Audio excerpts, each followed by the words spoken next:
Avui l'Alfons Duran Pich ens vol parlar d'estadístiques i manipulació de dades i ho vol fer a partir d'una cita literària enginyosa i demolidora. Diu així: hi ha tres classes de mentides: les maleïdes mentides i les estadístiques. Alfons, bona nit. Hola, bona nit. De qui és la frase i en quin context es va dir? Sí, de fet, la frase no se sap pròpiament de qui és. El que passa que apareix d'una manera, diguem, ja realment important amb un llibre que va publicar en Mark Twain, jo crec que va ser cap a l'any 1906, i diguem, ell, és un llibre que són notes autobiogràfiques, i ell diu que aquesta frase, que no era d'ell, ell diu que era d'en Benjamin Disraeli. Qui va ser en Benjamin Disraeli?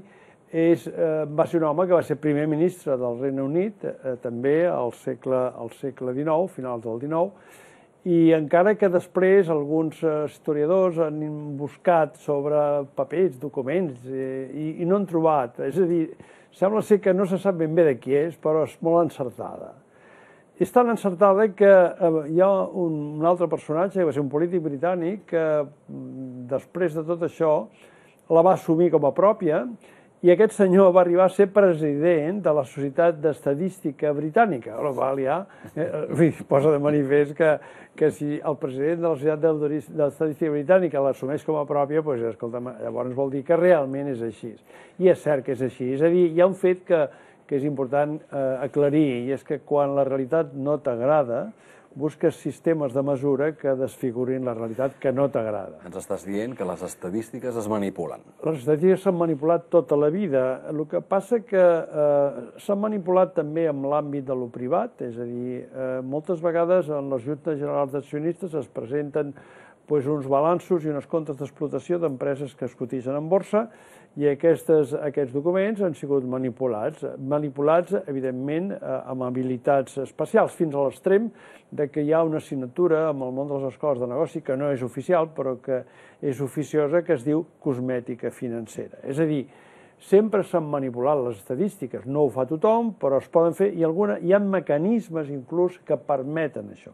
Ara, el que passa és que això s'ha traslladat a l'àmbit de lo públic, i això la cosa ja és més dura, és més complicada i fa més mal perquè afecta la societat en el seu conjunt. Perquè vol dir que es manipula per influir en l'opinió pública. Sí, i alguns diuen que és una lectura orwelliana de George Orwell de la realitat. És a dir, insisteixo, com que la realitat no m'agrada, doncs jo manipulo la informació i les poso d'una manera que la realitat me l'estic inventant d'alguna forma. I clar, això no és simplement una frase, això després a la pràctica es posa de manifest a través de fets puntuals que s'estan produint en aquest mateix moment. Exemples concrets, perquè es bombardegen amb dades i estadístiques. Ara penso en l'atur, l'EPA, el PIB, per exemple. Correcte, exemples concrets. Ja fa uns anys que, de nou, la Unió Europea va crear un comitè d'experts. Sempre estem amb això, un dia vam parlar, és que ara tothom té comitès d'experts. Va crear uns comitès d'experts que estan representats pràcticament tots els països de la Unió Europea perquè fessin una revisió, sobretot van començar per un tema, una revisió específica del dèficit públic. Per què es van interessar? Perquè hi ha un dèficit públic.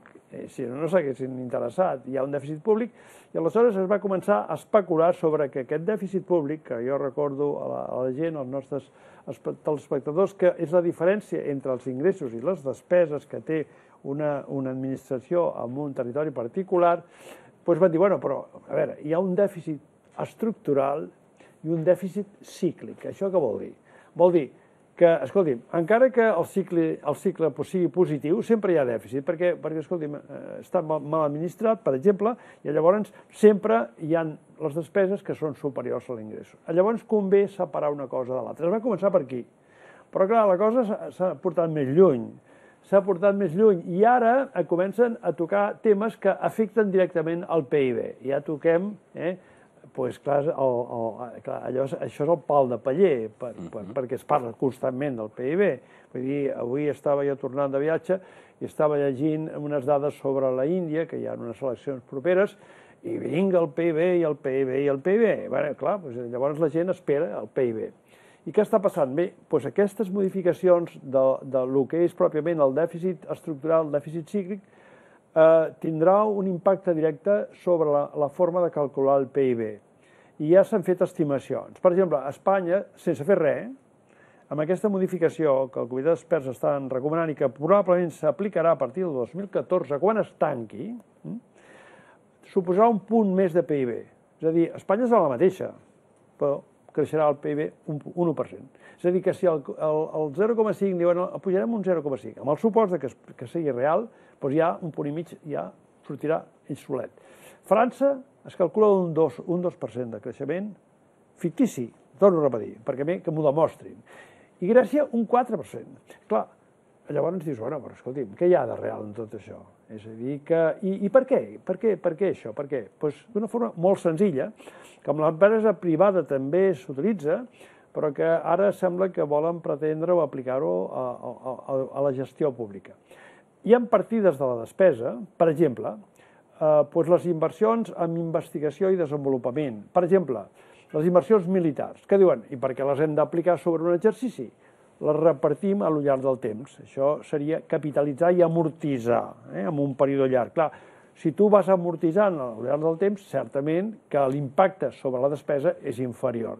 Amb la mesura que tu allargues el període, cada any poses menys. Amb la qual cosa, resulta que el que anàvem a sortir d'un dèficit important, doncs et surt un dèficit, evidentment, inferior. Són faves comptades perquè això és sostracció elemental. Clar, me l'haig de creure, aquest PIB, i jo dic que quan estàs en aquest mecanisme, llavors la gent s'anima, que dic jo, perquè el Ministeri de Treball també ha entrat en aquesta dinàmica. I com ho ha fet? Bé, ho ha fet amb el tema de l'atur. Com tots sabeu, hi ha dos sistemes per calcular l'atur. A l'atur, diguem, de l'INEM, l'atur de la gent que es registra perquè no té feina, i a l'atur de l'EPA, que és una enquesta de població activa. El de l'INEM són faves comptades, en principi, no? De la gent que s'apunta. De la gent que s'apunta. Què passa? Exacte, correcte. Què passa amb l'INEM? Primer, que hi ha un percentatge molt elevat en aquest moment de gent que no s'apunta. Per què no s'apunta? Perquè se'ls ha acabat el període, perquè no tenen cap tipus d'ajut i llavors diuen per què m'haig d'apuntar? I no s'apunten. És a dir, això inclús hi ha un codi, això és el ciutadà zombi, perquè no existeix estadísticament. Llavors, però es tenia que ajustar amb l'EPA. Llavors l'EPA, clar, l'EPA és una cosa molt senzilla, és comparar la gent que diu que no treballa amb la població activa.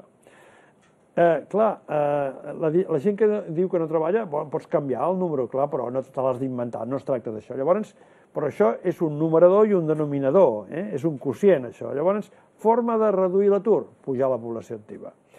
I sembla que estan fent un recàlcul, segons en diuen, i en diuen gent que ve de la Inspecció de Treball, estan fent un recàlcul de la població activa.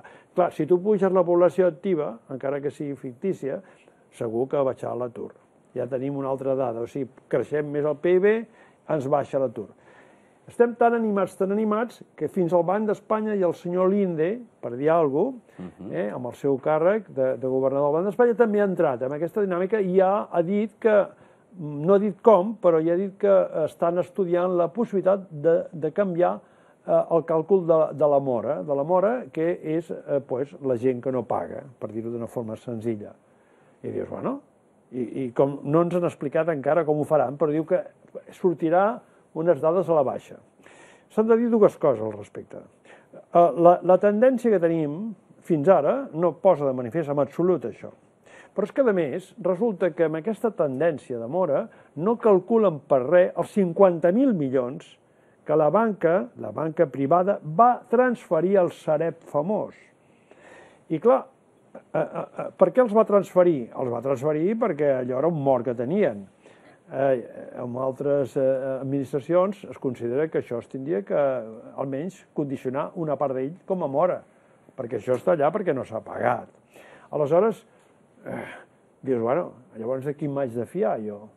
Quan em diuen que creixem, de qui m'haig de fiar? I això està creant uns seriosos problemes dintre del món de l'economia pública perquè hi ha economistes, encara que tinguin posicions dintre de l'administració, que no hi estan en absolut d'acord. En definitiva, és fer-s'ho venir bé, no?, d'alguna manera. És fer-s'ho venir bé. És a dir, torno a repetir, vull dir, escolti, miri, si no li agrada la realitat, no es preocupi, jo li canvio. És allò que deia el Groucho Marx, aquests són els meus principis i si no li agraden me n'invento uns altres. Jo crec que no ens podem permetre el luxe de caure en això. És a dir, crec que la societat està obligada a exigir que se li expliqui això, que em diràs, és que té un component tècnic molt important. És cert que té un component tècnic molt important, però que facin pedagogia perquè per això cobren de la societat com a administradors de la realitat pública. Perquè totes aquestes dades tenen les seves aplicacions, no? Absolutament. Fan estudis econòmics, previsions econòmiques, etcètera. Absolutament. Per tant, si ja no són bones... Perquè, clar, si resulta que ara ens trobem en què creixem molt bé, quasi ens baixa la mora, el dèficit públic és menor, doncs potser ens creiem que estem estupends. S'acaba la crisi. I s'acaba la crisi, no? És a dir, no es tracta d'això. Jo exigeixo com a ciutadà que pago els meus impostos, com tu i com qualsevol, que siguin clars, que siguin transparents amb aquests temes. Aquesta seria la conclusió, Aquesta seria la conclusió. Alfons, avui. Per cert, que inspirat per la cita que ha iniciat aquesta conversa, he buscat i Mark Twain té alguna reflexió més sobre la veritat i la mentida, i parlant d'estadístiques que no són ben bé veritat, n'hi ha una que diu: si dius la veritat no hauràs de recordar res.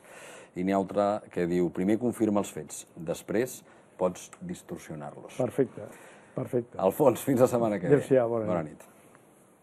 Bona nit.